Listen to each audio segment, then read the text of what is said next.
Hi everyone, it's Heidi. We're back with another live stream.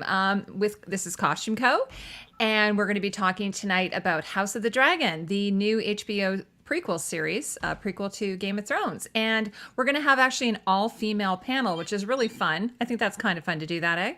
But so far, we're going to have 5, but right now we only have the 3 of us. 2 more are going to be joining us very shortly. So right at the moment, I have Alicia Kingston, who's right there. I think you're above me. I don't know for everybody else. And we have Tatiana Melendez, my fellow queen, and she's wearing her tiara. Oh, darling. Hello, everyone. How are you? Anyway, so you guys know me, I think. But before we get going, Alicia, why don't you introduce yourself and tell everybody about you? Hello, I am Alicia, more so known as AK. I am Team Black, as you see in my nameplate. That side there. There we go.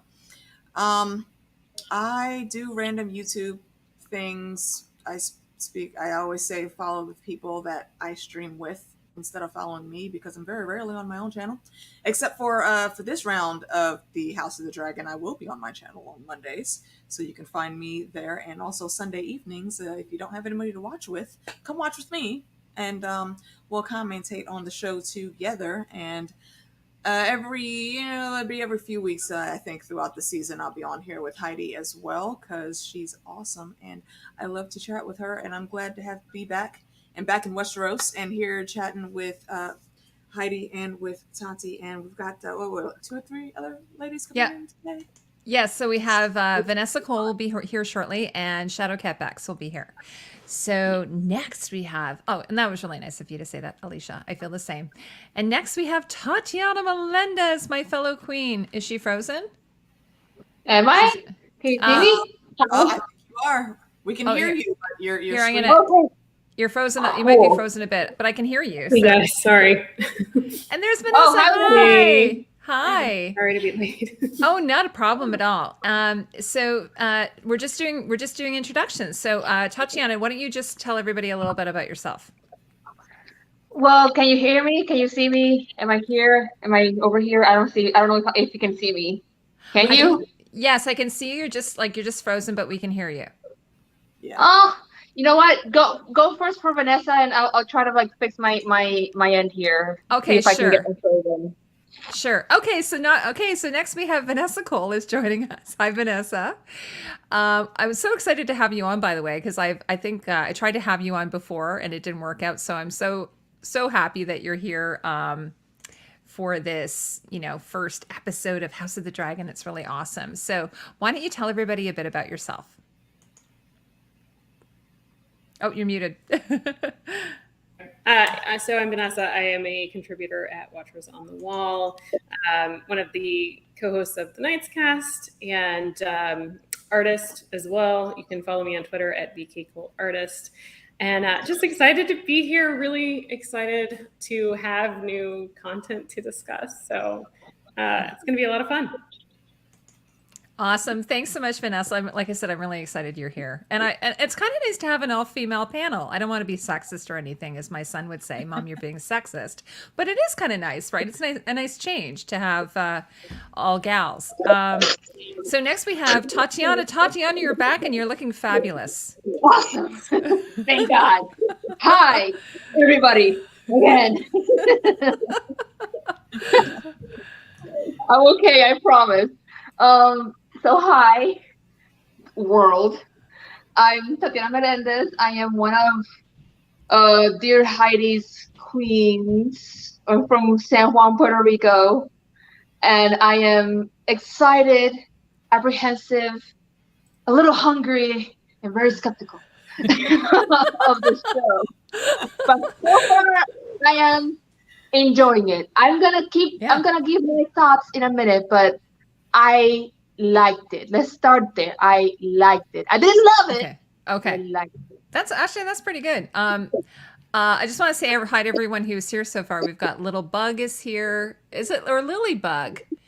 A couple of people from New Zealand, Threads in Time, and Justin's here from Top Shelf Fandom, and Terra Incognita is here. Hello, everyone. There's more people here, but they're the ones who are talking. So, and then as I mentioned, so there's the four of us, and then we're going to be welcoming Shadowcat Becks very soon as well. So before she gets here, she's editing. She's an editor, so she has to work, unfortunately. Okay. Gotta get the bag. All right, so this is really exciting. Okay, so why don't we start? Vanessa, I was saying before you came here that we're just not really, we don't have any kind of structure. We're just gonna, wing it. But so what I thought we would do is just kind of go around and ask everybody their first impressions of the premiere episode of, it's not just of the season, but of the series. So Vanessa, why don't we start with you? Why don't you tell us your impressions of the show so far? I really liked it. So to give a little bit of background, I read all the books. I read Fire and Blood. So I don't know how much you want to get into like spoilery territory or anything, but I was not thrilled about this being adapted because it's not my favorite period in Westeros history. I consider myself Team Blacks, but I did find them all to be like pretty likable when you're reading it. So I wasn't really sure what to expect. But I will say when they Rhaenyra giving the kind of voiceover in like a very Galadriel-esque way, a la Lord of the Rings, I was like, okay, all right, I'm in. Like I'm in. So I got pretty invested just like right from the start. And the acting was great. The visuals I thought were really done well. A lot has changed since Game of Thrones premiered back in 2011 as far as special effects go. So I was very impressed. I know they did not spare any expense in making this show, and you can tell, I think. So I am invested as much as I didn't necessarily want to be. And I'm excited to see how they continue to adapt this story, considering they're working off fake history written by third parties, and they're having to kind of breathe life into this and having, more. They're going to have to make us care about these people. And that's a really tall order, I think. But I'm already loving Rhaenyra, and that's gonna make it really hard to watch this. But hey, at least I kind of know what happens, so I'm prepared. But yeah, I really did enjoy it, and I can imagine it's only gonna get better from here. Oh, that's excellent. Really great. I just want to say hello to a few more people. We've got Fandom D Saint is in here. Hi, Fandom. Fandom's going to be coming on at some point with us. Or at least I asked you. Hopefully you will. Gulf Coast Florida Man of the Gulf Coast is here. Wow, I love that name. That's awesome. Reflective Rambling is here. My girl. House Lorebridge. Threads of Time. We got a really great group of people in here, everyone. So Thank you so much. We got Kiwis. What's that? We got Kiwis, Threads in Time, and we got some Kiwis. I know. We got some Kiwis in the house. Greetings from the other side of the world. Yeah, Tatiana's down. She's down south. I'm up north. Alicia and Vanessa are in the States. So we're representing everywhere, right? Hi, Kate. So, all right, Alicia, you've been, okay, I just wanted to say, Vanessa, we hadn't talked to you, and I hadn't talked to anybody else before this. So these are this is the first time I'm hearing what you guys are thinking as well. We hadn't talked. So this is kind of cool. As the audience, you're learning what our impressions are for the first time as well. So, Alicia, let's go to you. Why don't you tell me what you thought, your first impressions? Real quick, because of what Thread said in the chat, we are going full spoilers, guys. Oh, are we? Okay. I thought we were talking about everything. Are we not going spoilerific? Well, okay. We should probably just make a decision right now. I mean, I was thinking we were going to go into spoilers. Okay, so let's just warn everyone at the moment. We're going to go full spoilers, okay? All right, it'll be easier if we do that. And also, if anyone's watching this on the rewind as well, okay? So full spoilers. Threads and Time says they can handle spoilers. Okay, so Alicia, go ahead. Okay, so first impressions. I really, really love the look of the show. It's very colorful. I can tell Danny, but the way these dragons looked, they're very specifically color coded the way that they should be, and I'm very impressed with how colorful the world looks. Also, it's not that like bland brownish grayish tint that Oh everything yeah. blending had throughout Game of Thrones, which is spectacular. I love the vibrancy of it. I love how messy Damon is. I'm here for all of his shenanigans. Otto Hightower, he is exactly how I pictured him acting from the stories that we've gotten. And I absolutely want to go in and kick him in the face. I think that's what we're supposed to feel. So good job on that actor. Good job there.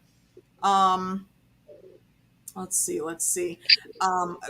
Lord Corlys and my queen, they name her the queen that never was, but whatever. My queen, Rhaenys, are everything of like the petty couple of court that I love to see. You know, her little punk ass cousin, Baratheon guy, try to play her for ridiculousness, and you know she played it cool.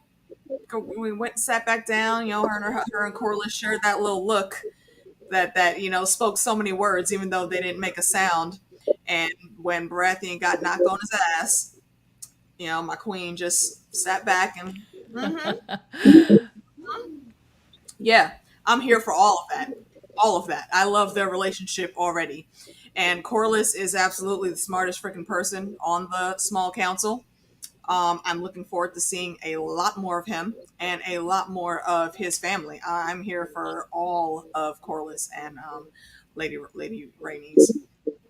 I am very disappointed with the swords. Sorry, what's that?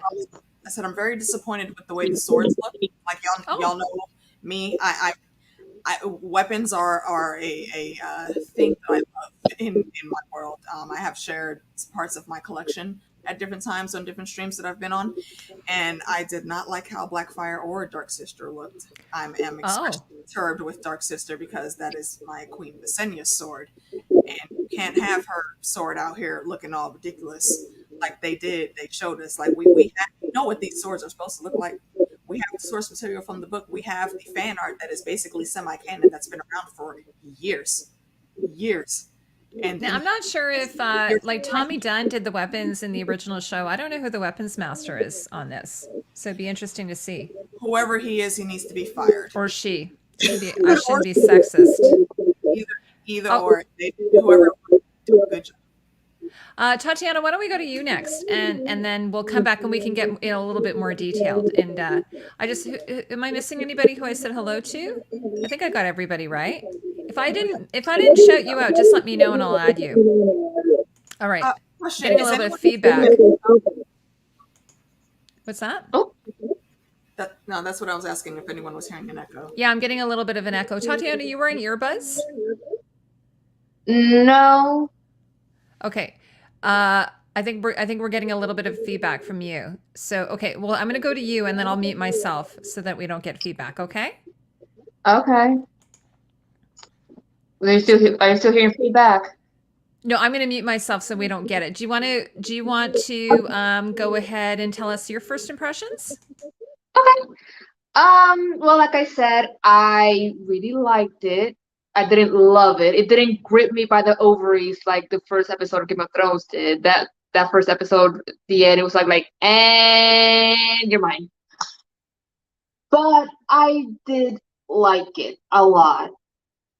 I like the design of the dragons. They looked very specific and very, what's the word I'm looking for? Very similar to their writers, I guess you can say. They they look like Cyrus.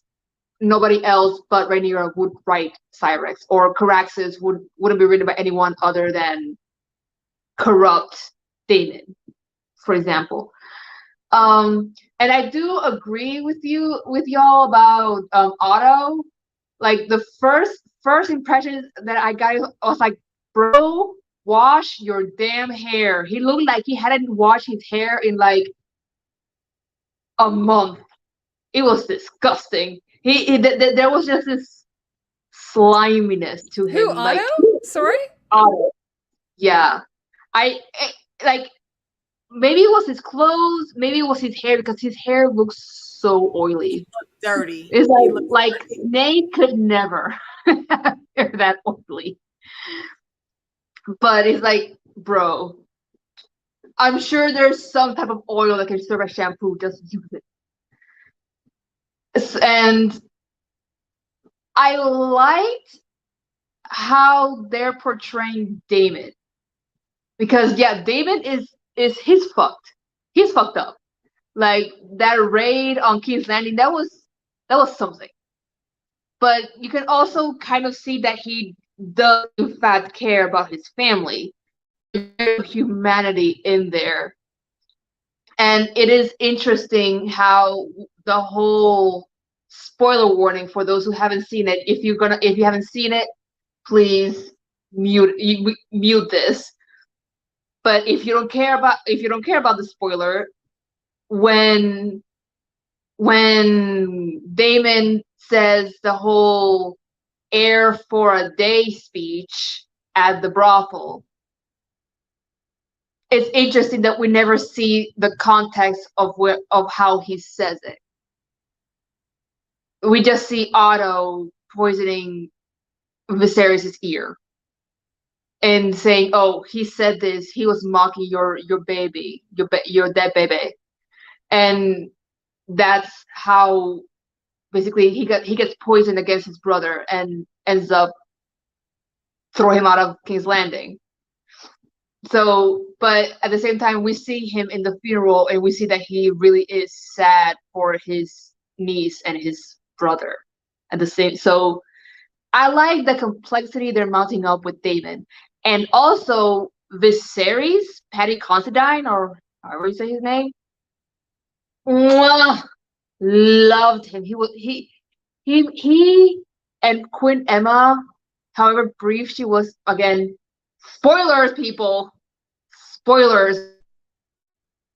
However brief she was in the show, they made me care so much that scene, you know what scene I'm talking about with Queen Emma, that was harrowing.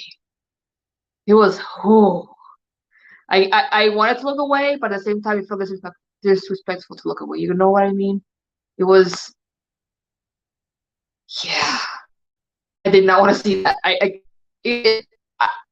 I think, arguably, an even more harrowing scene than anything violent from Game of Thrones, like from all seasons. And that includes the red wedding, the purple wedding, the Battle of the Bastards, all that shit was not as harrowing and haunting as that scene, in my, humble opinion. So while it didn't grab me as hard as the premiere episode of Game of Thrones did, it was good. I really liked it. I am, however, very disappointed. Where the hell is the title sequence? I was expecting a fat title sequence, and it disappointed me. I was very not happy with that. So there better be a good credit sequence at the beginning of the show for specific parts. And what to say.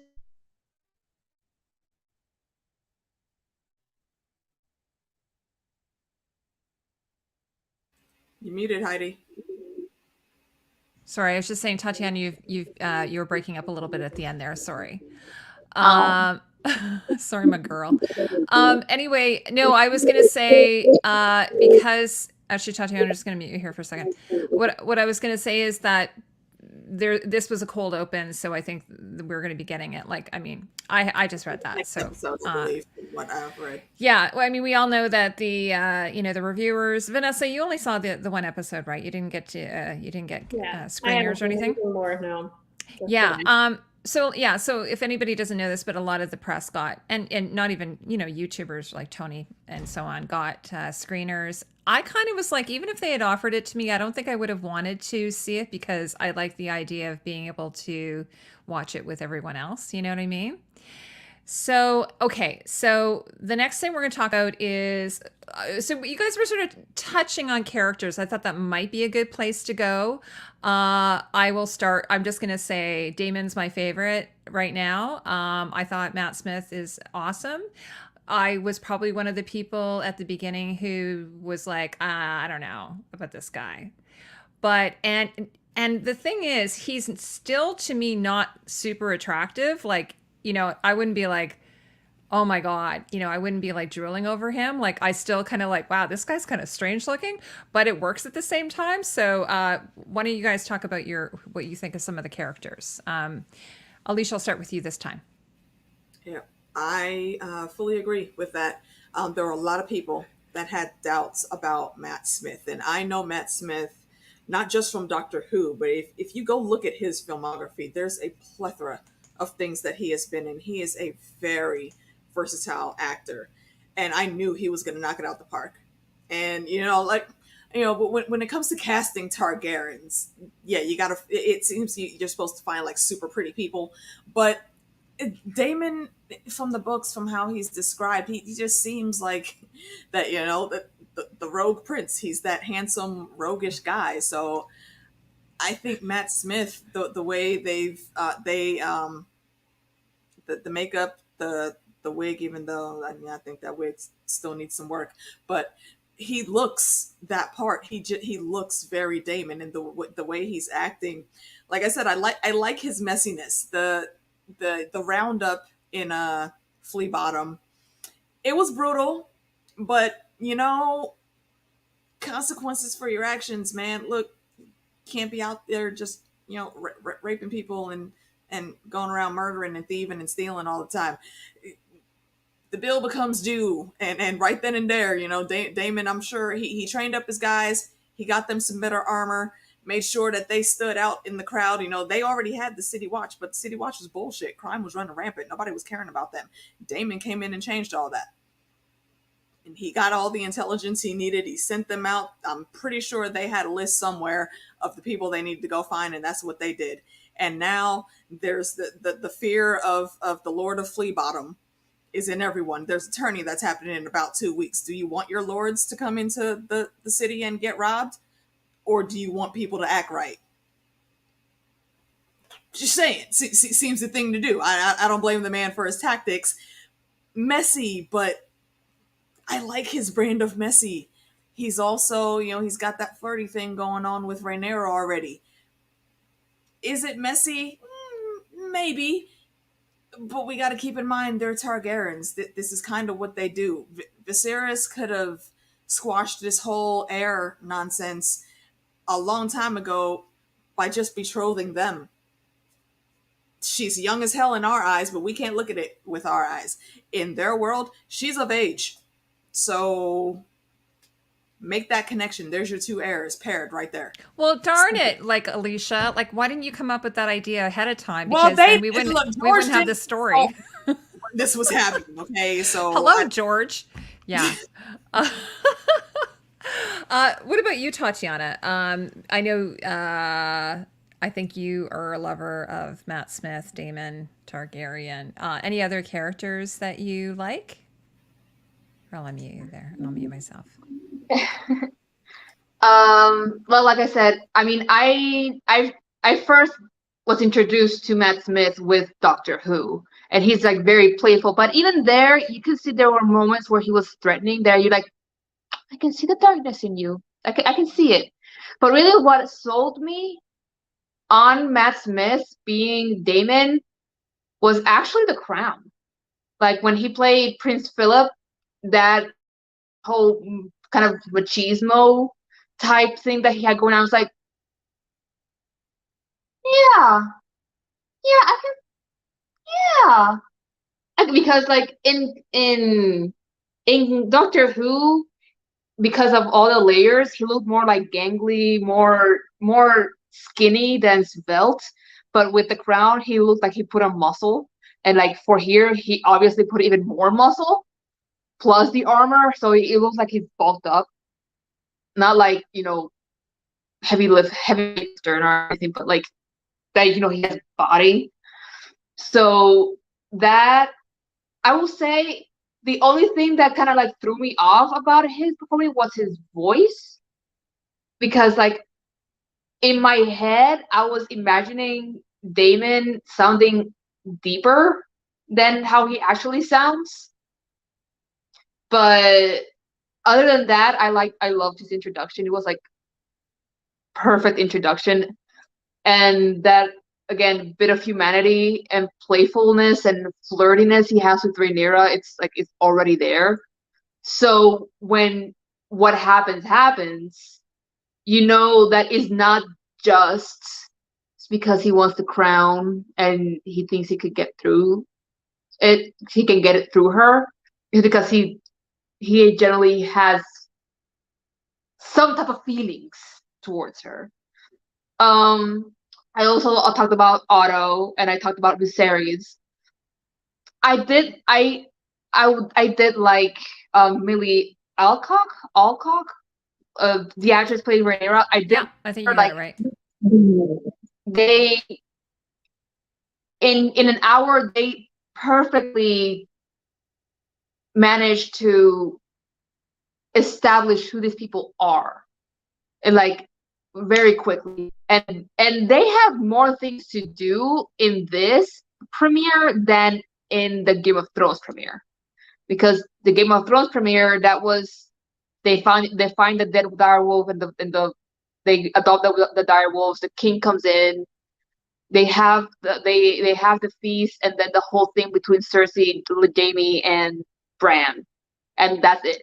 Here they have establishing the dragons. They have Queen Emma's pregnancy. They have the tourney. They have the raid on King's Landing. They have the animosity between Otto and Damon. They have the tragic birth.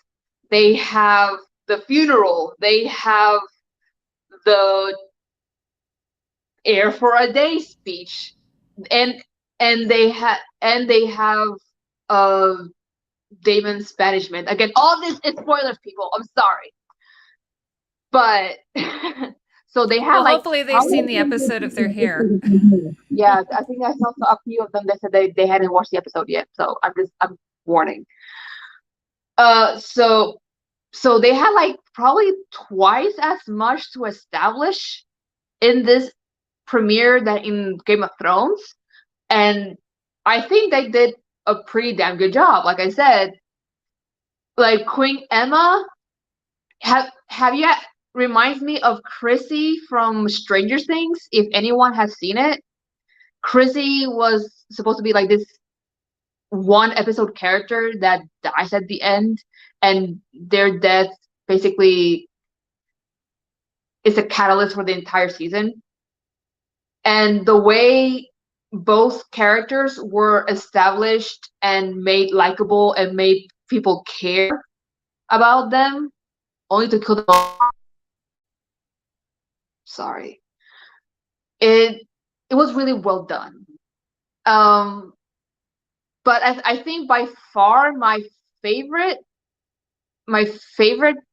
character is probably Viserys, actually, because honestly I can't find any fault with Viserys's portrayal, because he's like, you can see that he's so well meaning. Oh, hi, Shadowcat! Hi. Hey, Becca! Hi, how is everyone? Hey, Becks. Hi! Hello, dear. Hello. Yeah, apparently, hi Shadowcat Becks, hi Rebecca. Apparently, George was really impressed with Patty Considine. I was trying to practice it. Considine. Yeah. Everyone, so we're just being joined right now by Rebecca, Shadowcat Becks. And she is, her and I have done a couple of live streams together. We also did, remember we did that other crazy channel? Rebecca, I haven't seen you in so long. How are you? I'm muted. I'm great. I'm just coming straight in from work right now, so I'm a little like it's gonna take me a second to settle in. But Sure. So what's the consensus? Does everyone love it? I think we all like it, right? We're between liking and loving. Yeah. We're Yeah. in that camp. I really liked it. It didn't grab me as hard as the Game of Thrones premiere did, but it grabbed me gently. It gently guided me, which is really ironic because there's a lot of violence in this premiere. Hi, Vanessa. Hi, Vanessa. Hi, OTTA. Hi, everybody. Hi, everyone who's joined. So what we're doing is we're just kind of going around talking about the characters. So I was going to go to Vanessa, and then Rebecca, are you okay if I go to you next? Perfect. Okay, Vanessa's next. I'm going to mute myself so I don't get we're getting a bit of reverb here. So I mean, like I said earlier, I really like Rhaenyra. It's going to be tough being a fan of hers, knowing what's coming. But I really do like her character. I think Millie has done a great job so far. I'm interested to see what Emma does with the character once we get older Rhaenyra. And I really wanted to like Viserys. I really did, but that scene with Emma, the birth scene, just I have lots of really not great thoughts about that. We can get into that later because I'm sure we'll talk about it. So that really soured me on him. And I love Rhaenys and Corlys. I think they're great. I can't wait to see more of them. I feel like we didn't get enough of them quite in this episode that I really wanted to get. So I like Allison so far. I'm prepared to not like her later, just knowing what's coming. But who knows? Who knows how they're going to play that out? I feel like it's going to be much more nuanced than what we got in Fire and Blood. So I think they are trying to make her a lot more likable than she is in what George has written. But yeah, I'm trying to be a little more agnostic in regards to what we've gotten in the books because it's not POV, because it's a history written by third parties. There's a lot more leeway to change things, I think, because, who knows what's really accurate. And we have several versions of the story to go off of anyway. So I'm trying to go into it with an open mind and just, see where they take it. And I will say I am not a Damon fan, but I do really, really like what Matt Smith has done with the character. And I haven't watched Doctor Who. I haven't watched The Crown. I'm not really familiar with his work and anything other than this. But he really has impressed me. And I think he's bringing a bit more of a sympathetic bent to the character than what I think people were expecting. And I think a lot of that has to do with the way he was with Rhaenyra at the funeral. Like, he was the only person that really seemed like he was kind of looking out for her and cared about how she was feeling about it. Aside from the ickiness that we're going to get with the two of them later, that did endear him a little bit to me. So, yeah, I don't know. I think it's going to be an interesting ride, to say the least, over the next 9 episodes. You guys are such a smart panel, by the way. I'm just, Rebecca, it was one of the things I was saying, and I don't want to be sexist because my son was saying, that I would be sexist for saying this, but I'm so delighted that we're an all-girl panel. This is, especially given this episode and what Rhaenyra is going through and what happened with her mother. And I'm probably the only one here who's had a C-section. And I have to tell you, when you have a C-section, they actually put a barrier up so you can't see it because it would be horrifying. But Jack, my husband, being the person he is, he took a picture of it. So I actually have a picture. Now, luckily, they were able to sew me up. I didn't hemorrhage to death. So anyway, but I took that into a dark place. Rebecca, why don't you tell us, that's typical of me, right? Rebecca, why don't you tell us what your, you can do your general thoughts, and then if you want to talk a little bit about some of the characters. Because again, I was telling everybody before we started, we haven't talked to each other. So this is, I'm hearing all of this for the first time from you. So you go ahead.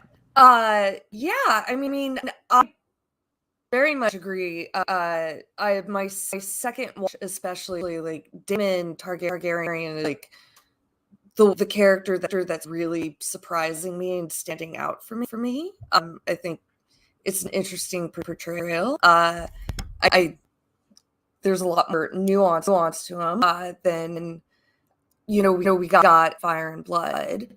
But yeah, enjoying him. I'm enjoying I really more Rhaenys and Corlys, but they're definitely going to be a nice build for us. So I'm excited to see like their storylines develop. I'm very interested in Rhaenyra and Allison's relationship, which is a little different from books because we're talking about book stuff. Heidi? Yeah, sorry. We decided that we were going to go ahead and do spoilers, so it's fine. Okay. We've warned everybody in the audience, so go ahead. It's not a huge spoiler, but they have more of an age gap in the books. So there wasn't this really deep emotional connection. And it's a smart move for the show. It's really it's gonna give their their a lot more nuance and dynamic. Like it's just going to be a bit like a more interesting dynamic. Like instead of just like two families, like it's about two friends, two sisters. I really am not. Some of the characters, though, I feel like we're getting some very heavy-handed personality right away that I wish like we were kind of easing things a little bit more slowly. I also understand like we got to get to it and you got to the audience. So, but for the most part, I really enjoyed this first episode. It exceeded my expectations.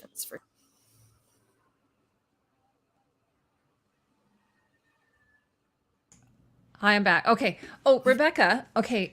Someone was saying we're getting a little bit of stuttering. I don't know. Are you able to?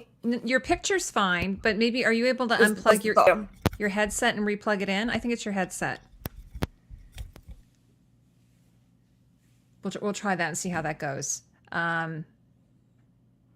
Yeah, there's been some chatter about the relationship between Alicent and Rhaenyra, maybe a little bit more. I have to say though, like my mom before she got married, she had a best friend.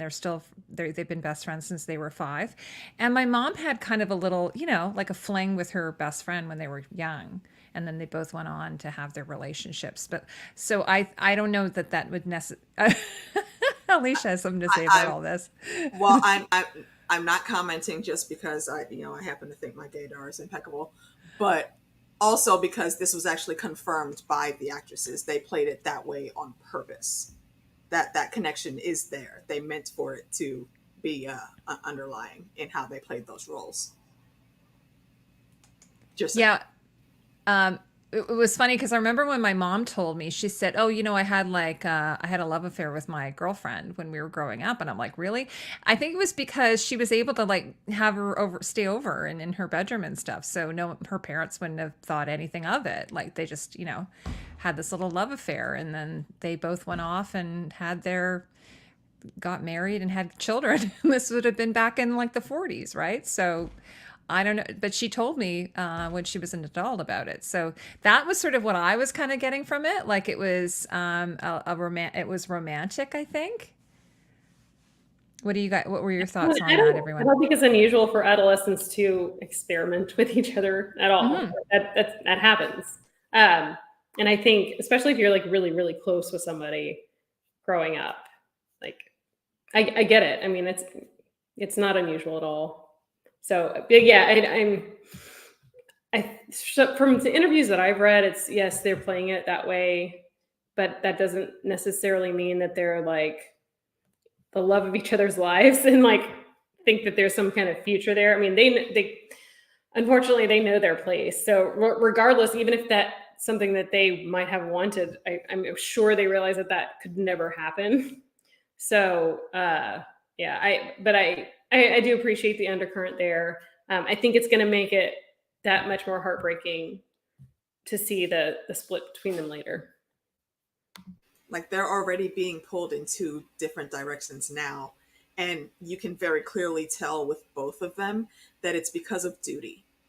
Neither one of them want to be in the places where they are, especially with Allison. And mind you, again, Team Black. This is not me standing up for Allison or saying that she is right in any way, shape, or form. However, for this young woman in this small moment of time right here, this is not her first choice. She is very clearly doing what she needs to do out of duty. You know, Otto didn't have to say, go fuck the king, but, you know, he might need some comfort. And won't you put on your mama's dress real quick? And we never see her looking like a child ever again after that moment. You know, her hair is done in that, you know, older woman proper way. Her shoulders are always out now. That's basically what it is. Go bang the king and ensure my position in life. Damon called that shit when he was talking to his brother. He's a cunt. That's a second son that can't get shit except for what he gets for himself. And oh, great. Thanks, Alicia. Now we're going to get demonetized. No, it's fine. You can say that. Heidi, have you met me? No, I'm just joking. I have a potty mouth too. You know what's going to come out of my mouth. Yeah. I actually, you know, it was funny. I have a video coming out tomorrow about the costumes, and I actually thought that even though that dress kind of was a bit adult, I think it still looked very sweet on her. Like, I still didn't get she's going like full, like, I don't even think she got it. Like, that's personally where I am, like, based on where she sat and with the book, and she was kind of holding the book, covering herself. I still don't think she even got what was going on there. Her father was, you know, obviously pulling the strings there. But what did you guys think about that? Well, I definitely, I don't think there was any subtlety about it. Otto was sending her there to whatever the king wanted or needed for her to be. And she knew consequences. I think she full well knew what was happening, but she, you know, I think she's smart enough and she has enough agency to kind of think around it. And I think one interesting thing that's going to come out this relationship, I think they're actually going to develop like a really deep bond. I don't think it's going to just be like married, you know, the pretty made it in. But I think, I think they're also this, like, you know, we're just gonna get a much more innocent Allison than I think the books gave us. She was just the evil sister in the books, but now we see, you know, where her heart is and where her pain is, and that's where, you know, the level that she was to connect with him on. I think she knew well enough and had an agency to go in and take control of the situation. I was going to say that, like, I guess for me, what it reminded me of, like in the books, you know, how she, you know, she was sort of by Jaehaerys's deathbed kind of thing and reading to him. I guess that's sort of how I sort of pictured her. Tatiana, sorry, you go ahead. I think you wanted to say something. Yeah, I think someone said that the dress she wore when Allison went to Viserys, that it was black. However, I've been hearing that it's actually a green dress. It was a dark green dress. That's why maybe the filters made it look black, but it was apparently dark green, which of course serves as foreshadowing for events to come. And as for whether or not Allison knew what Otto was asking of her, I think it's both yes and no. Like, I think she knew that he was asking her to get close to the king, but maybe not to the point of becoming his wife. And as a teenager, of course, she just doesn't she doesn't have that knowledge of using your feminine wiles to entice a man. So like she said, like, oh, sorry, God, sorry. Yeah, Like Heidi said, like she was using her experience reading to King Jaehaerys as like an entryway into Viserys, because that's what she knew, that reading to the old king brought him comfort, so reading to this king might also bring him comfort. So, and that was a way to connect with him. I also wanted to speak of the ending. When they're at Sorry, I might have accidentally removed Rebecca. I don't know if I removed her or if she. Oh, No, she said she was fix her Oh, mic. okay. Sorry, go ahead, Tatiana. I wanted to talk about when they were in Valerian's grave with by the way, amazing set. That was probably like my favorite set in the entire episode. Like the gigantic head of Valerian and the candles, like, mwah, lived. But when when Viserys was telling Rhaenyra about Aegon's dream, night, and the song of ice and fire, when I tell you that I cackled so hard. I was laughing so goddamn hard that my parents were concerned. I was watching the episode with my dad and my stepmom, and I was just scream laughing so hard when he was talking about the long night. Because all I could think about was the goddamn season 8 and how pathetic that was. And here they are trying to make us dread the thing, but we already saw it. And we're like, really? Well, I was reading. I don't know if it was today or yesterday that there was something to do with George or something to do with the way they've written it, that they're going to be going to George's canon. Sorry, I'm going to mute Tatiana there for a second. They're how do they recanonizing it? They're going to make it more book canon. Is that correct? Is that the correct term? As opposed to Game of Thrones canon. So they're kind of like tossing out Game of Thrones canon. Does that make sense? I think they're trying to fix it. They're trying to retroactively fix it because they know they really fucked up. But it was still so funny. I laughed so hard. It still makes me laugh because, like, kids, we saw season 8. They're trying to make us dread this long night thing like we didn't already see it. Unless they do like a long night series where they actually make it work, it's still gonna be funny. It's still gonna be so funny. and how they're saying, oh, Aegon saw this dream and that's why every king knows about it, and yada yada yada. It's like, okay, sure. I mean, it makes me understand why Viserys wanted a son so bad. Like, I get it, but honey, no. He was so funny. And also, I wanted to talking about Allison. I think it's still early days. I don't know what to make of her yet. So far, she looks like sweet but annoying to me. Kind of like annoyingly sweet in a sense. Like I'm not a big fan of her. Maybe because she's like the whereas Rhaenyra is like the cool rebel a confident one. She's more like a rule follower, Well, and maybe there's Sansa and Arya. Yeah, but it's like if Sansa and Arya like each other and were Right. friends. Yeah.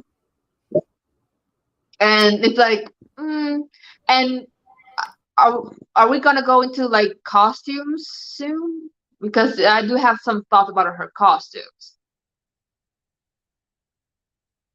Well, okay. Well, did everyone get a chance to talk about their favorite characters? I can't remember. Now I'm like, Rebecca. Alicia, did you? Alicia, did you get to talk about your favorite characters? I think so. I said mine was Damon, Corlys, and Lady Rhaenys. Okay, well, why don't we maybe next we'll definitely do costumes, Tatiana. We have to do costumes, like we just have to. I forgot. Oh my god, I can't believe I forgot Corlys and Rhaenys. Again, it's too early to tell. But did you guys want to talk about maybe just the look of the show then? Did we want to do that? We can kind of do it as a whole, like we can do, did we want to do some of that? Well, sure. Play it. Yeah. Okay. Alicia or Rebecca, you go first then. Yeah, I'll say in general, there's I really like, I think it's beautiful. How's my audio? Is it better? It's actually a little bit worse now. It's worse. Why don't you just take off your headset? Can you just do that? Remove your headset. And it's too bad because they're so cute. How's that now? I'll keep talking. Okay, perfect. It's better? Okay. Well, that's good. That was going to give me a headache after a while. Hi. So just as far as the look of the show, I mean, I definitely want to actually like music is even music is like exceeding my expectations once again. I guess I like hadn't given the show a whole lot of hope. Like I knew it was going to be good, but I didn't really. I really have been blown away. Like the production design, the editing of certain scenes. I mean, they're doing a lot of intercutting of scenes. I think that's going to just be like a general style they're going to lean into, which I'm here for. The music, dark and moody, and at times also feels like a Regency drama. So I'm really enjoying like the feel of the show right now. It also feels like there's like at times a little bit like horror elements with some of the that they do, and just the dark. It just kind of is in a deep space that you don't we get from like something like Game of Thrones on this scale. Yeah, we're still getting a bit of that glitch. I don't know what's causing it.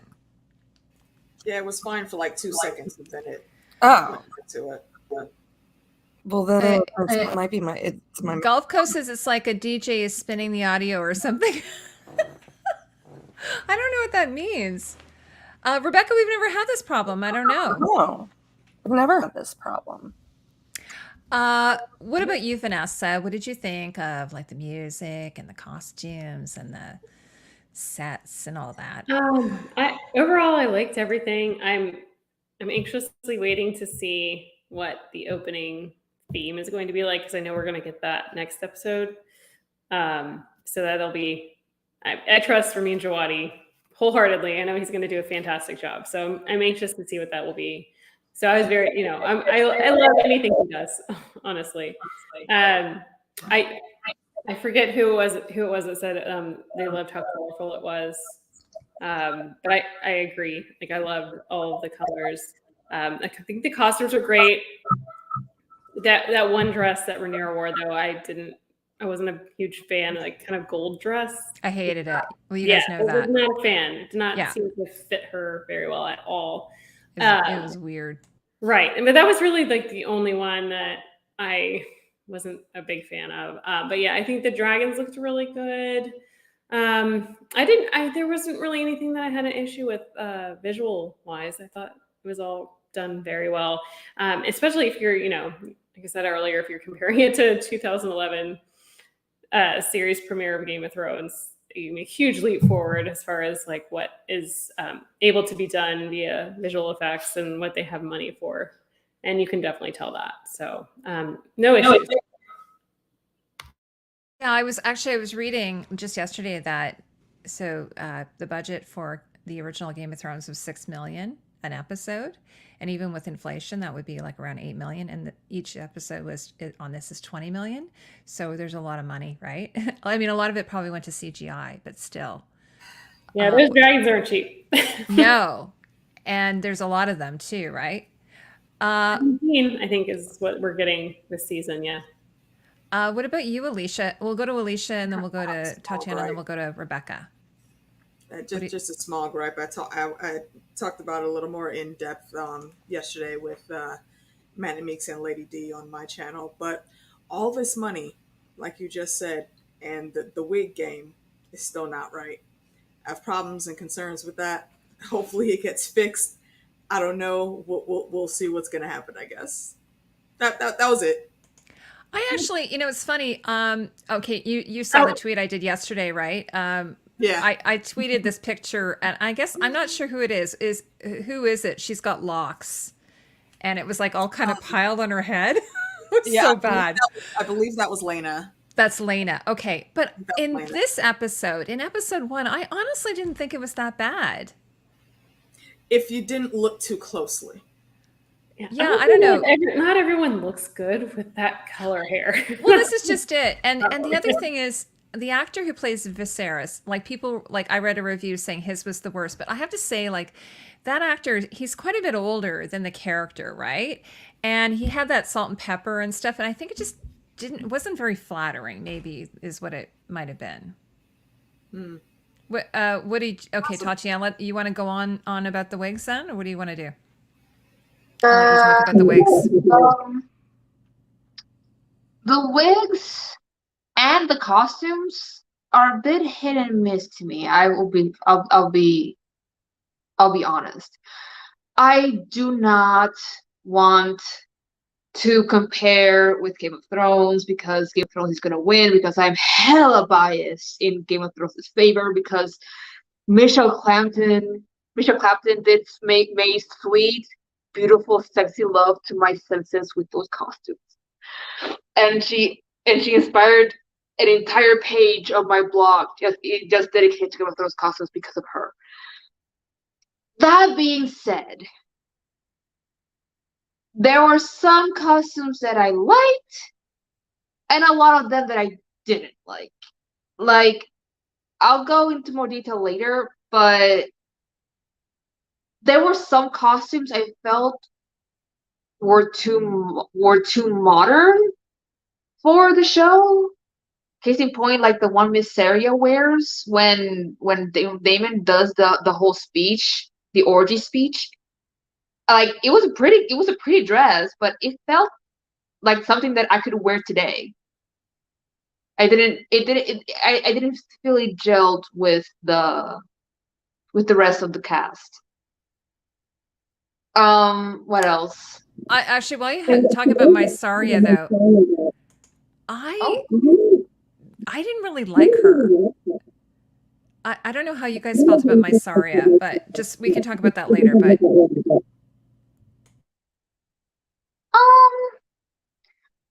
she hasn't made a huge enough impression on me yet. Maybe she will later when she becomes like Mistress of Whispers. But I don't know. She's beautiful. She's gorgeous. She hasn't made an impression on me yet. I need her to cook to see whether I like her or not. That's my 2 cents.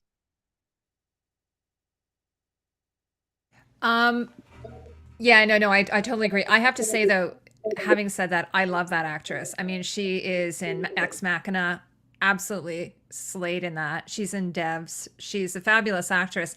I think what might have thrown me off was her accent. She's supposed to be, I think Vanessa, you can correct me, is she from Leeds? So she's putting on kind of like an Eastern European, I don't even know what kind of, I think she is from somewhere in Essos. Yes. Okay. Yeah. Yeah, I think she Oh, got a movie for Tyrosh. I think she oh, was maybe trying that's to what do it like is. like an Asian, like a maybe like a Chinese accent type thing.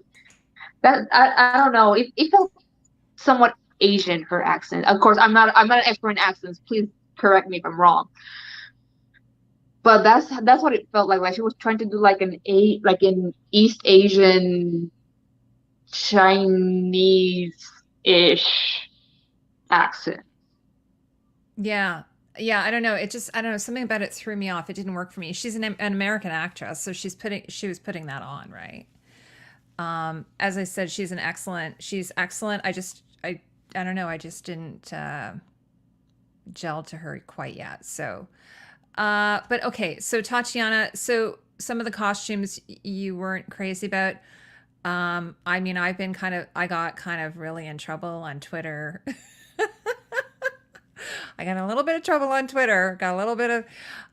Somebody was asking if we had the pictures. This is one of the costumes we were talking about. I'm just going to show this here. This is the gold one we were talking about.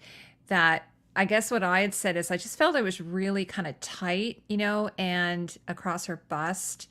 And sorry, she's wearing it here too. And then it does this weird dent because I think she's wearing like a strapless bra or something. It's like it's a modern. Very unflattering. It's really, and I just said, I just can't believe it given she's the leading lady. That's what I said in my tweet.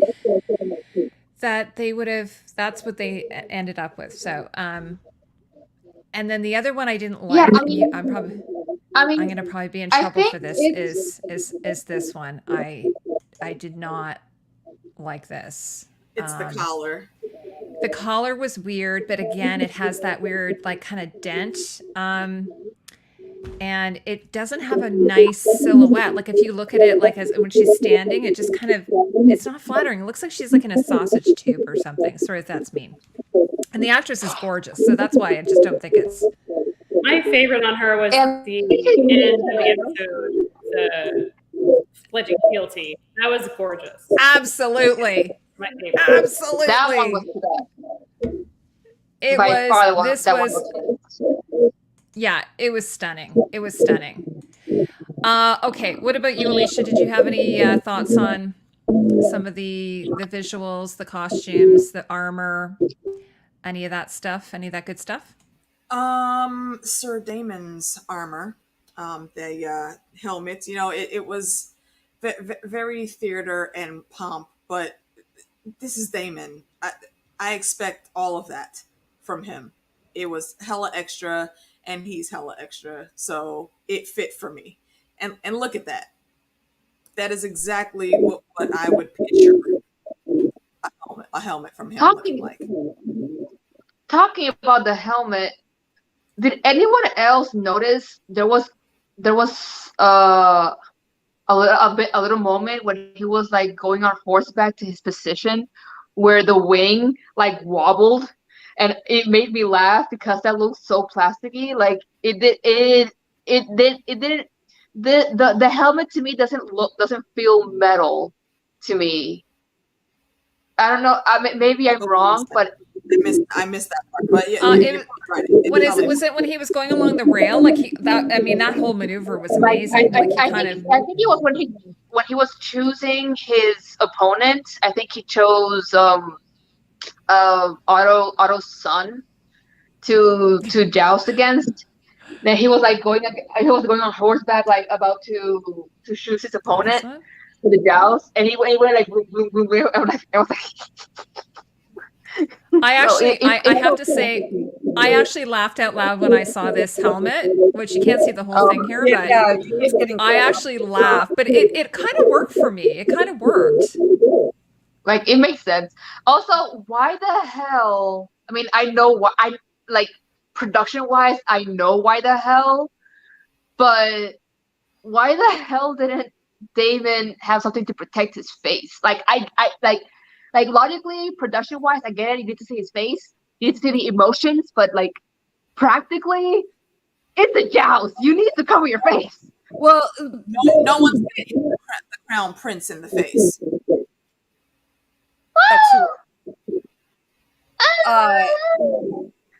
Cole, I mean, but even nobody's gonna hit the crown prince in the face.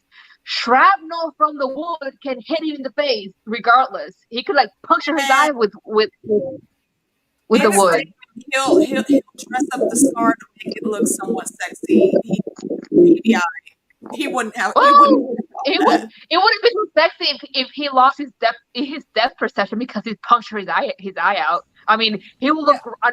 He will look great with an eye patch, but still, I don't think any designing helms is pretending that this is any way, shape, or form practical. And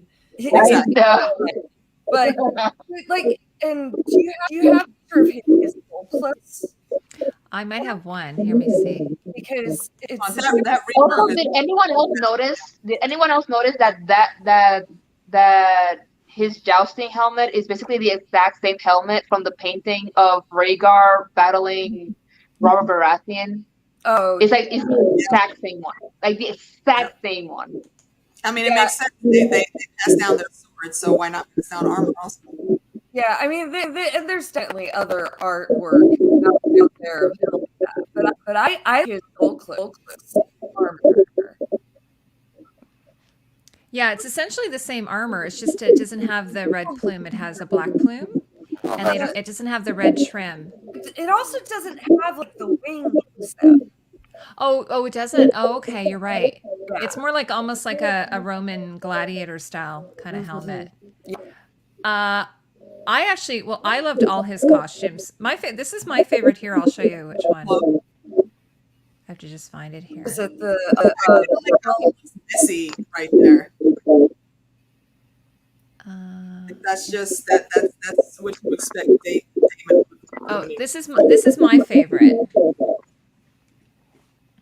Oh yeah, very nice. Like I was warmed up to Damon's costumes because the ones that we saw like in the teaser poster thing between him and older Rhaenyra, I was so mad about that one because it looked way too much like the ones from Game of Thrones, which were supposed to be like 173 years later. It's like, yeah, I don't know. In all that time, men's fashion didn't change at all. Jesus Christ.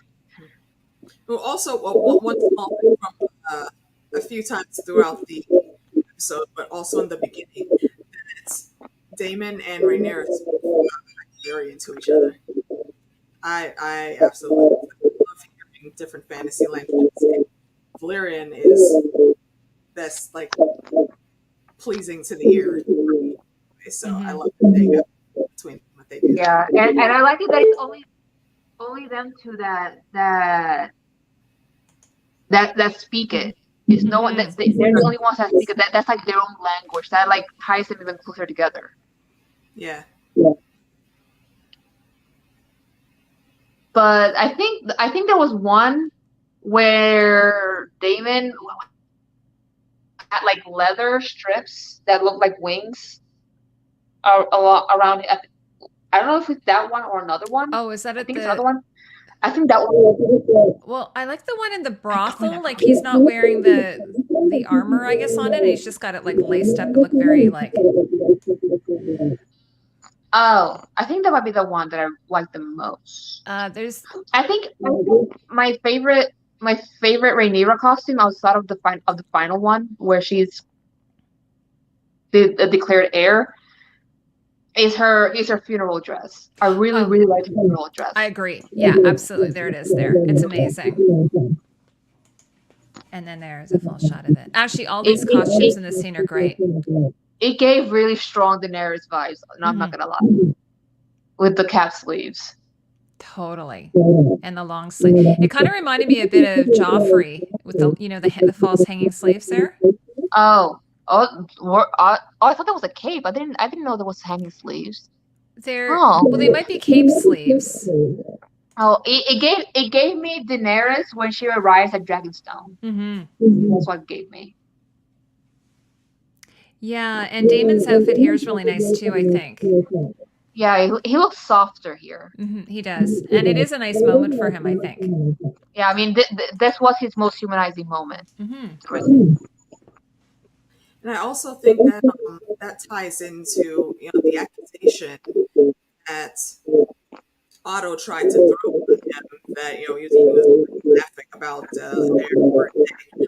I don't think it was that way at all. You could very clearly tell that he was grieving very deeply. I mean, that wasn't just, his mother's wife. That was his family too, So he also is feeling that loss. And I don't think he actually said in the context of what Otto was accusing him of. So there again is Otto being a bastard. Yeah, I kind of agreed with the whole, we all grieve in our own way, and I actually thought that I think that's really true. And so he decided to go to the brothel and get wasted, and I think, as Vanessa was saying, there's an unreliable narration happening there. The fact that it was, because we were saying earlier that in the books it's a narrator, and then there's even Mushroom, which, by the way, I'm wondering if we're going to get a Mushroom. I'm sad to think that we might not get a Mushroom. Did we lose? We lost Vanessa. Who did we lose? Alicia. Where'd she go? Oh, you're there, my girl. There you are. Sorry, I just need to get some light. It's getting dark in my living room. No problem. Okay, so what haven't we talked about that we should talk about?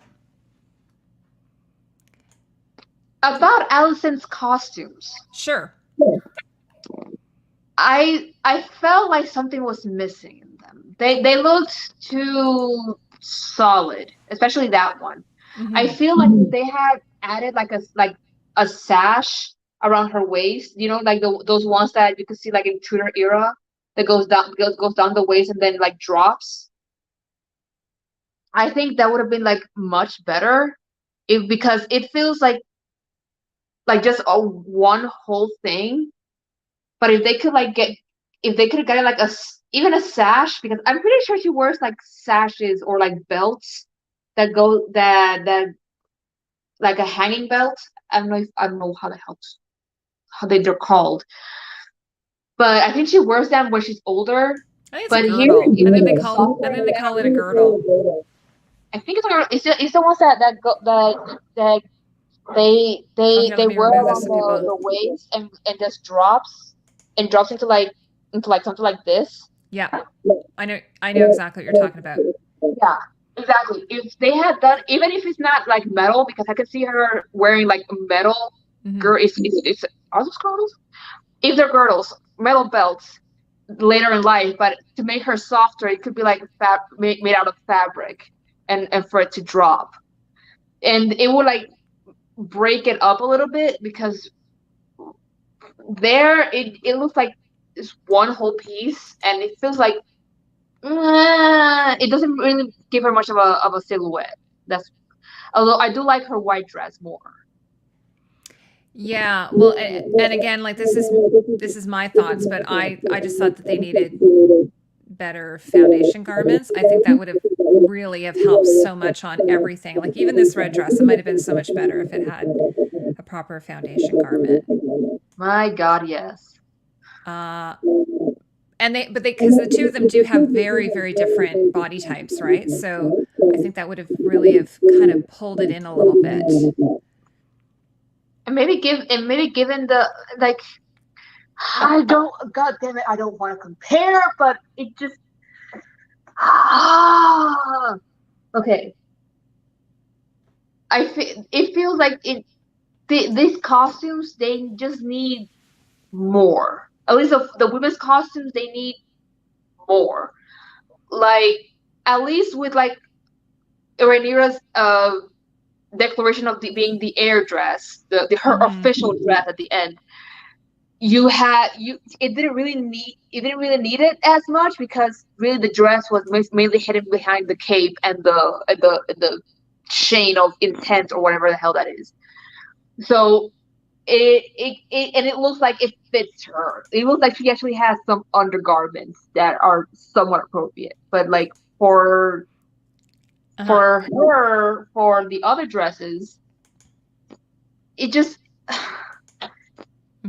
oh God, after seeing Cersei's dresses and seeing Margaret's dresses, it's so hard to come back to this. You know, it's hard. It's so hard. And especially when this era is supposed to be like the height, the pinnacle of Targaryen power. You're supposed to see all the things. And I'm not seeing it, and it's frustrating. You only see it in the jewelry. And I'm sorry, I'm very passionate about this thing because I'm very passionate about costumes. Yeah, I actually thought that they did there were thousands of background. I mean, probably some of them were painted in, I'm sure, or repeated. Rebecca, you could probably tell us about that. But in the crowd scenes, there were a lot of background, and I was like, some of the costumes on them were really, really good. I watched the show twice, and I still didn't get to sort of see everything. So, so what, Rebecca? I know you're not a costumey as much person, but what did you think about that? Well, in general, I didn't.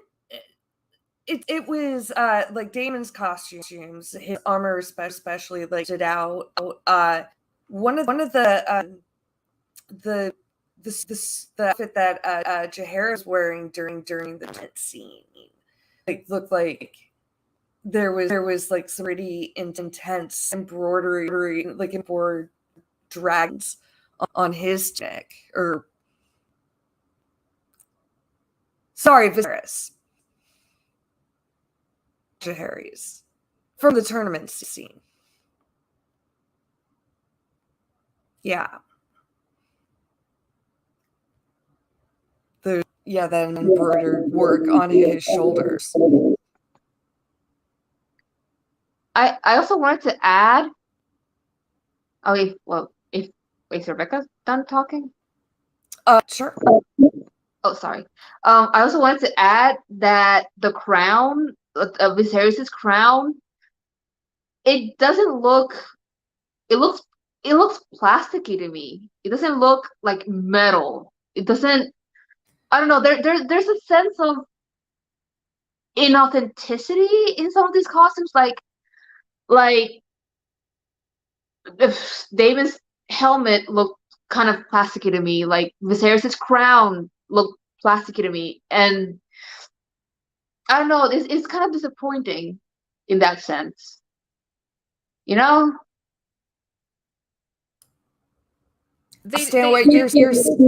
Sorry, they went with a different design, I'm not even sure why. They had a really the original design was very well described by George, and I don't know why they went with a different design. I didn't particularly mind the crown, but I totally know what you're saying, Tatiana.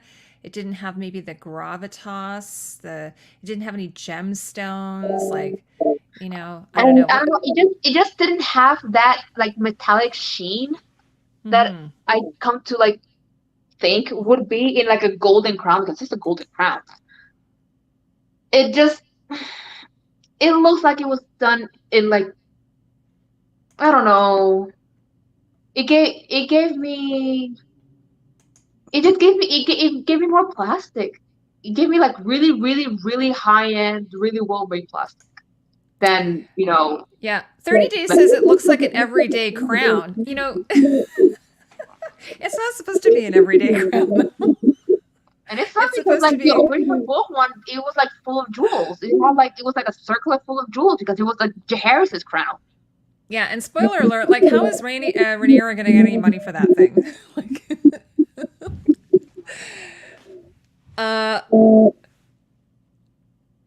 Yeah, totally. I agree with what Lilybug says about you have to build the costume. Exactly. You have to start with the foundation and then build it from there. And I think part of the issue, I saw this the other day, is there's this company called Paris Costumes, and they're an overseas costume maker. I think a lot of the costumes got done overseas and were probably shipped back, and then maybe because of COVID, I'm just making excuses, but maybe because of COVID they arrived and they didn't have a chance to do proper mock-ups and toiles and muslin mock-ups to do the fittings like you would normally do with an actress or actor. And so I don't know, maybe it just arrived and they had to put it on. I just was surprised at the fact, if they did that with the background players, I'd be like, oh, that's totally fine. But the fact that they didn't do it with the principal, especially the leading lady, Yeah, I spent some time. The costumes, I think the costume, ironically, because this was like the opposite in Game of Thrones, the costumes of the men were better than the costumes of the women this episode. And that's disappointing. I am a slut for female costumes, especially when they're well made. I will just drop on the floor and worship at its gorgeous. I agree. I find that this is just typical in most fantasy, is that oftentimes the men's costumes tend to be better. I'm not sure why. Maybe because women's are just hard to get right. And I was going to say the same thing with the wigs. Like, wigs are really, really hard to get right. I'm not a wig person, but I know a lot of wig people, and it's a hard thing to get right, especially when you have someone who has dark features and black eyebrows wearing a white wig. It probably looks odd. I happen to have two experts on that very thing with me last night. Oh, did you? I don't remember the whole explanation they give, but Lady D and Meeks both went through like what should actually have happened with those wigs and how they were supposed to look versus what we got and how it got to that point. So go check that out on my discussion from yesterday. Thanks, Alicia. That's awesome. Okay, so we're probably going to start to wrap up. So are there any other things that we should really nail down? Is there anything in the audience, you guys, like any questions you have, or, you know, if you had some thoughts that you wanted to talk about? Yeah, so Lilybug says, I think she's talking about Damon here. I thought he was buying the favor of the men with the brothel. Also, we got more naked women than men, so the nudity quotient is off.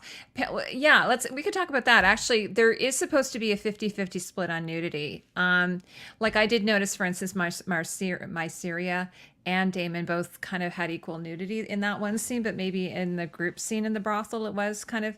How did you guys feel about the way all of that was depicted? I will say Myceria's introduction when she and Damon are having sex, it also kind of made me laugh because when he stopped, I was going, and all I could think about was that gif from The Simpsons going, she's faking it. That's all I can think about.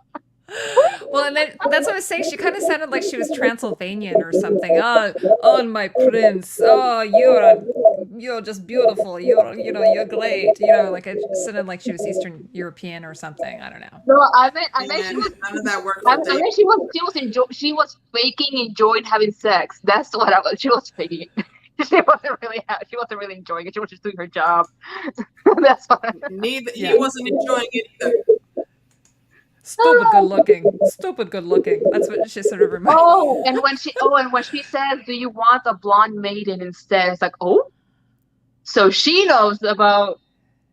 So that basically is confirmation that his feelings for Rhaenyra aren't just uncle and niece. Yeah, because so you're sort of. It's not the first sort of time. like in the brothel, how they had a Dany in the brothel. Kinda, yeah. Maybe they had a Rhaenyra in the brothel. That's kind of fun. With an assless outfit. Do you guys remember that? When Dany there was an assless. To do that at a brothel? Well, the actress, I don't know. I thought she was an American actress. She might be Japanese, but I think she's American Japanese. She might be like Japanese American or American with Japanese descent. Could be either or both. I've seen her in like 3 other shows. She has an American accent. So maybe somebody can double check that for me.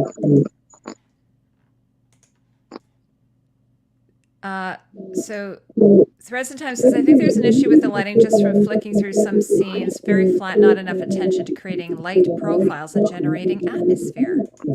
I actually disagree with that. I mean, we're definitely, if you did not like season 8 and its lack of light, you might not like a lot of House. I think this is going to be a very dark show, but I do think that I actually think that there is a mood and atmosphere that they create with the lighting. I'm sorry, is my audio any better? Because it sounds horrible to me. No, I don't know what's going on. We're having like the gods are not smiling down upon us tonight. Well, I think we're getting feedback from Tatiana. I just muted her. So okay. yeah. So yeah, go ahead. does it sound all right now? You're still glitching a bit. Oh, Yeah. okay.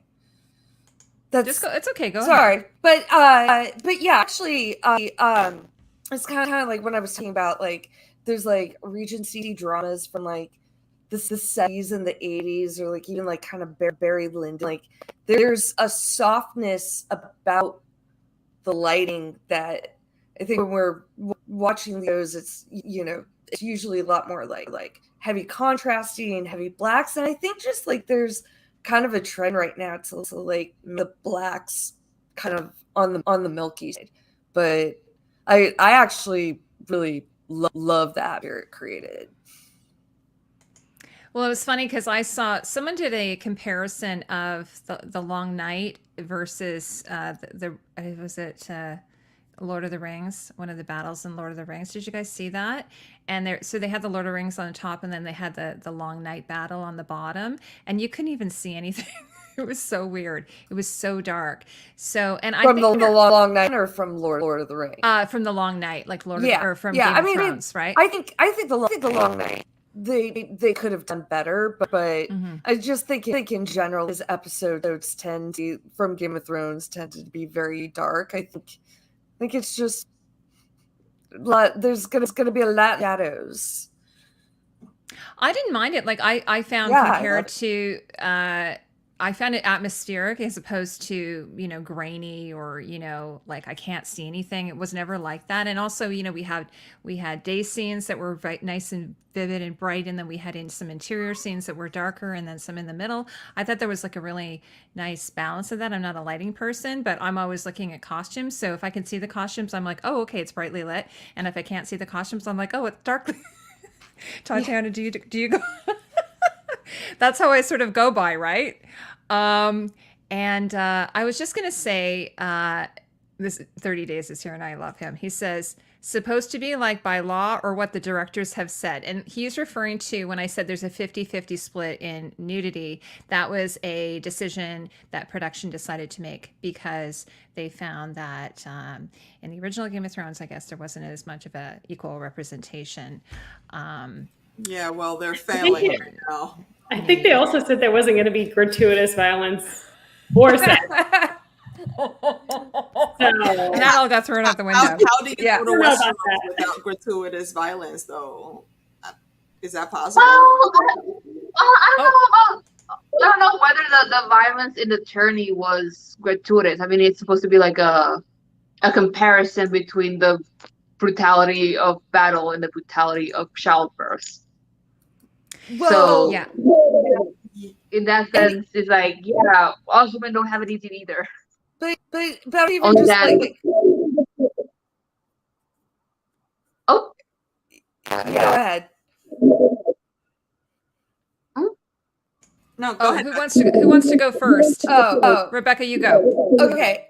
Sorry. But as far as the tournament, and just before even getting into like the the birthing scene, but even in the tournament, like history of Westeros, like really broke it down very well yesterday. Like it is particularly violent, and even like in the book, it was a very violent tournament in general, and the kind of like after 60 years of the and the old King Jairus, like the realm is just kind of at its tipping point. It's just highlighting like shit to come.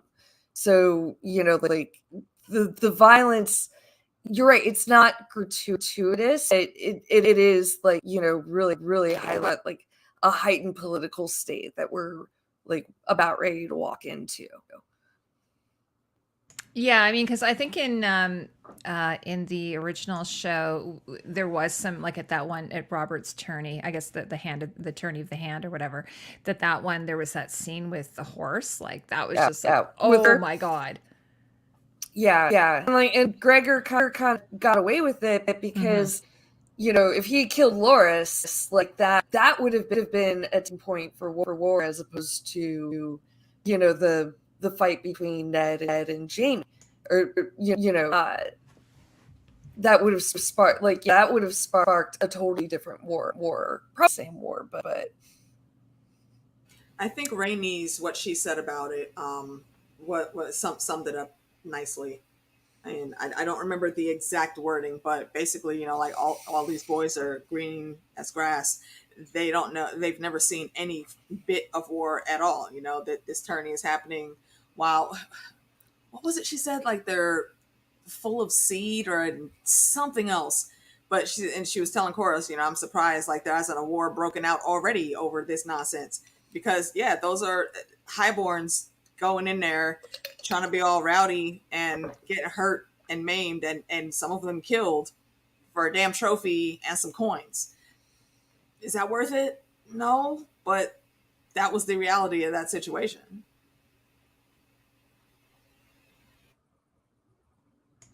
Yeah. Actually, I think it's Angus. Do I say Angus? Angus? He said, is Emma's birth different in Fire and Blood? It is. Do you want to speak to that, Vanessa? Sorry, what was that again? Angus is asking if the birth is different in Fire and Blood. Yes.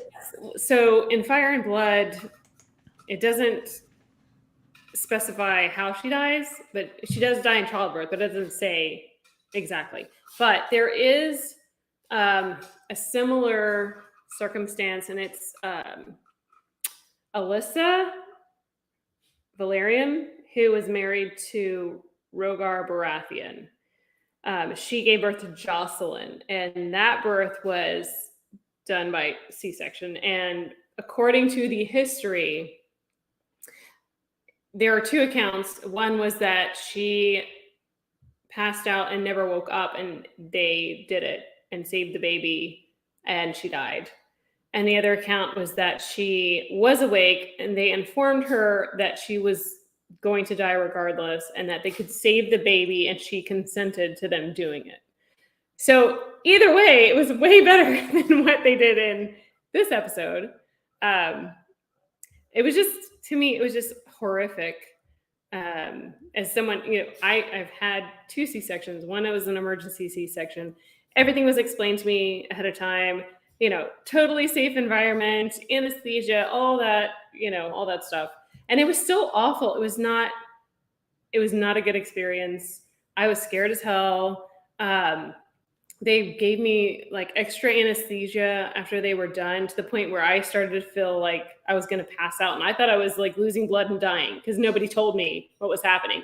And it was terrifying. And so it was really traumatic for me to watch that scene.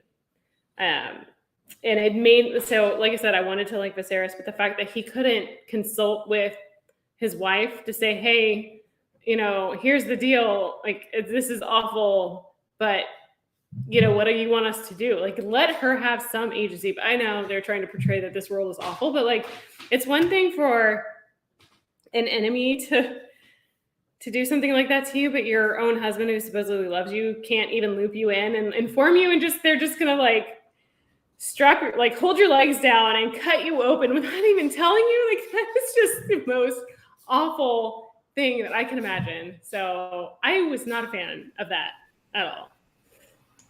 It was absolutely horrifying. It was funny. My husband was like, "Oh, they should have gotten the midwives to just like sit on her legs." That's what Jack was saying while we were watching it, and I was like looking at him. No,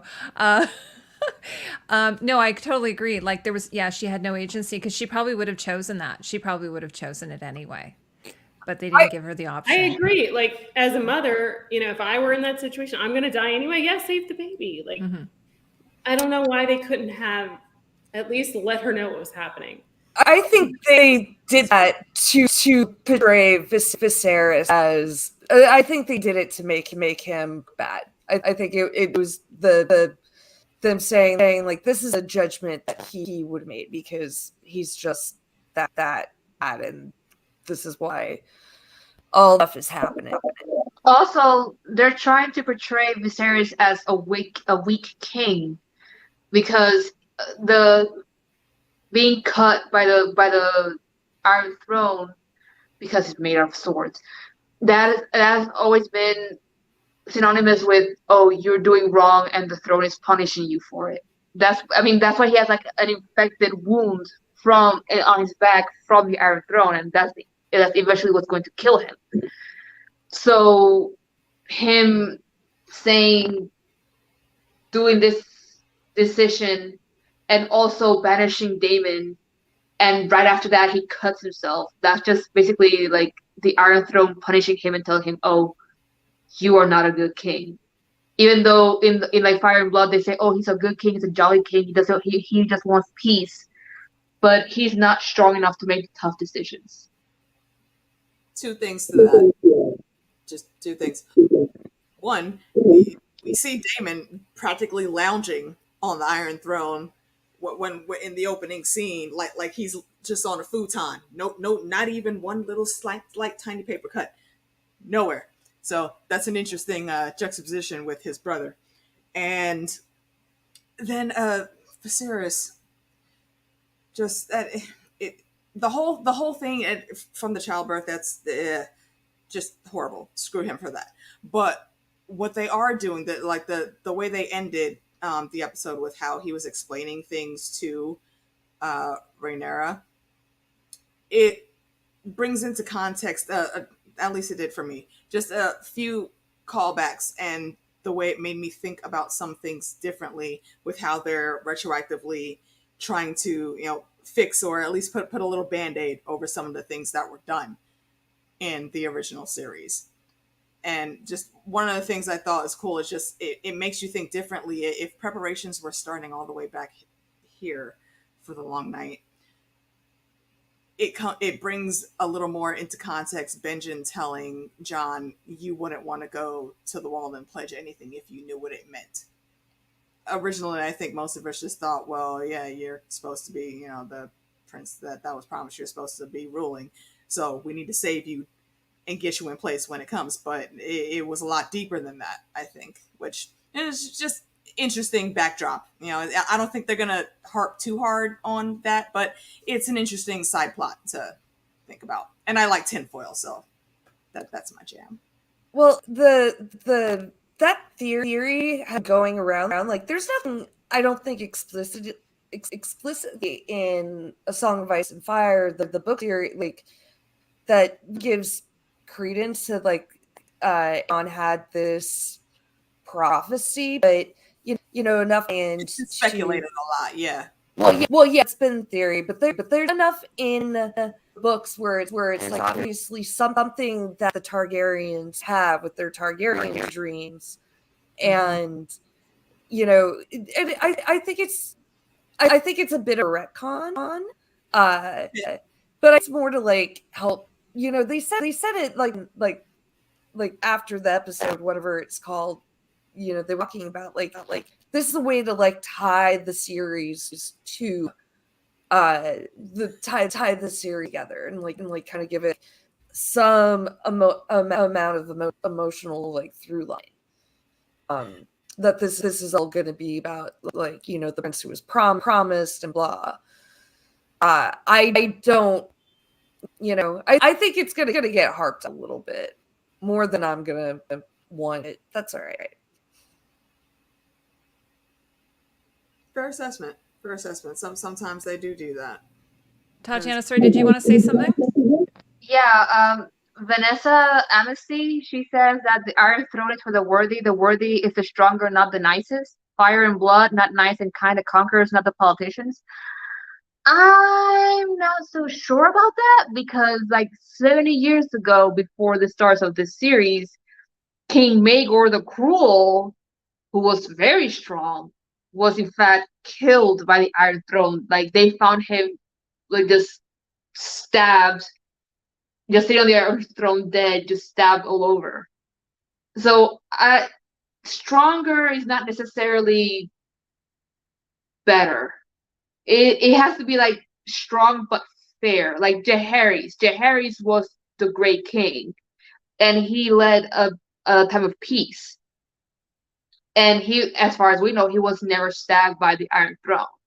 And of course, it was also Aegon the Conqueror who created the Iron Throne and he sometimes was sad, but that was morely because of his anger than anything else. When his wife Rhaenys was killed in Dorne, and the I think the ambassador for Dorne came and brought him the letter saying, we have, I don't know what the letter said. I think it was, we have Rhaenys' body, we can give it to you. Like he like it said that he gripped the Iron Throne so hard that his hands was like open. So it all depends on, it has to be a balance. You can't be too nice, but you can't be too strong either. It's always a balance. Yeah, and Aerys, Mad King Aerys was covered with scabs, like he was king of scabs, I think. Vanessa? Vanessa's my book person. Yeah, I believe that's true. And I know in Fire and Blood, Viserys cut his hand bad enough to he needed to get like 2 fingers amputated. So. Oh, real? I don't remember that. Yeah.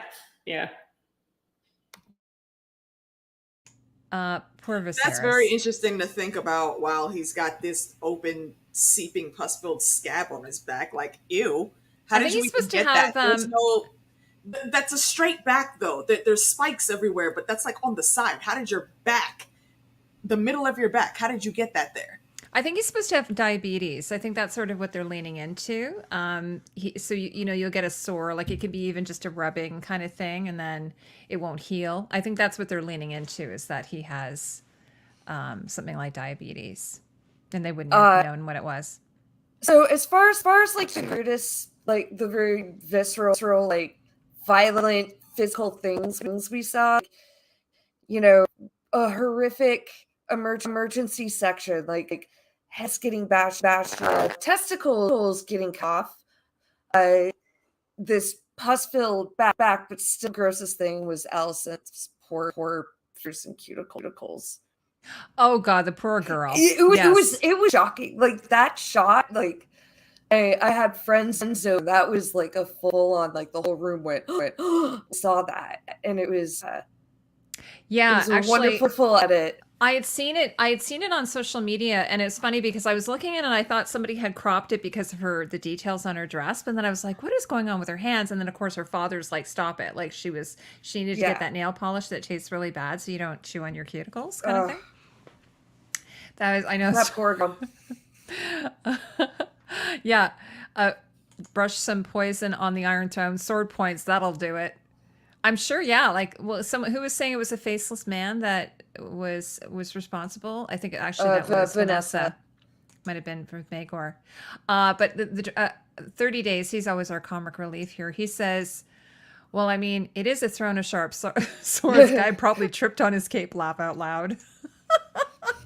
Well, the suicide theory, like one of the theories that he committed suicide by the Iron Throne, but like he would have had gotten up and like stabbed himself like multiple times.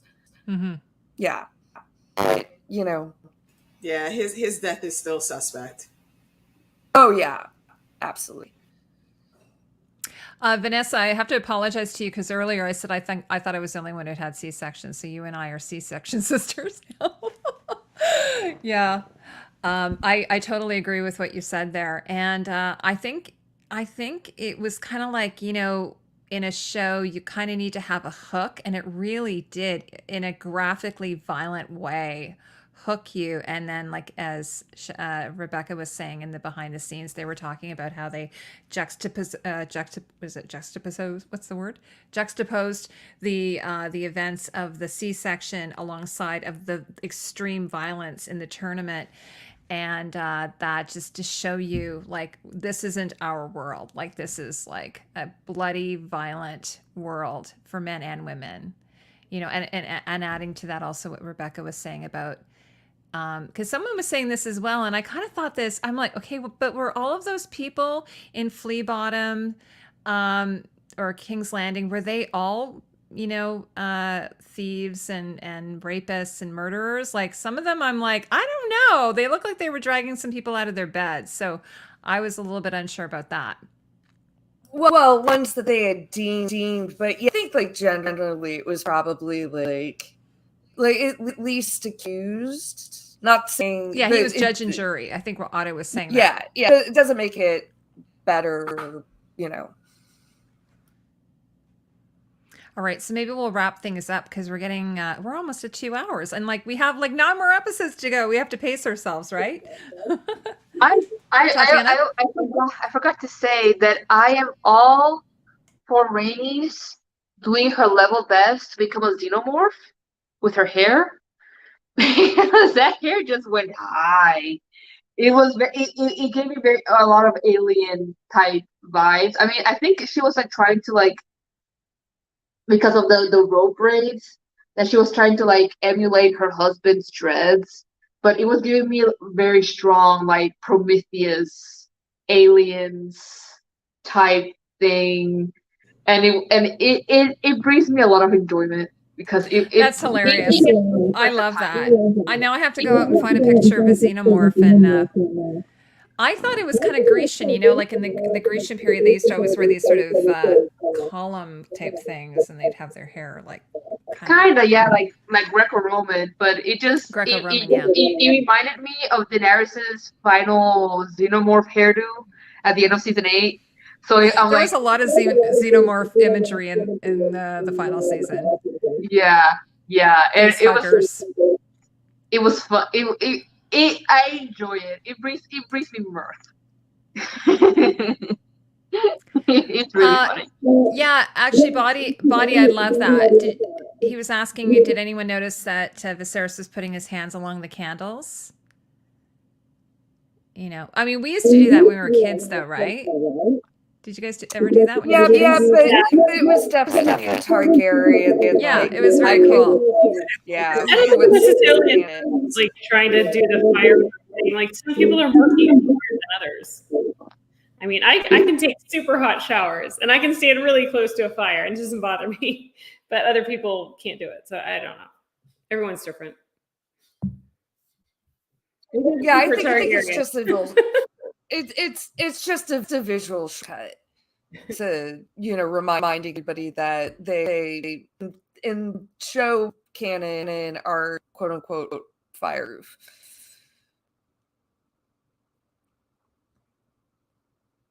Vanessa, I'm really happy she's here, by the way. I was going to say that Tatiana and Vanessa and I did like a whole series on the prequel characters, including the Targaryens, right, Tatiana? And there were like a lot, we used like all these really beautiful artists who many of you know. And just to sort of represent it. And Tatiana designed a bunch of costumes for that. Yeah. You guys want to check it out? Okay, so we should probably say our goodbyes. I have 2 children upstairs who I birthed by C-section. They're fully grown. They're like teenagers now. So why don't we just go around and say goodbye? You guys can tell us where everyone can find you.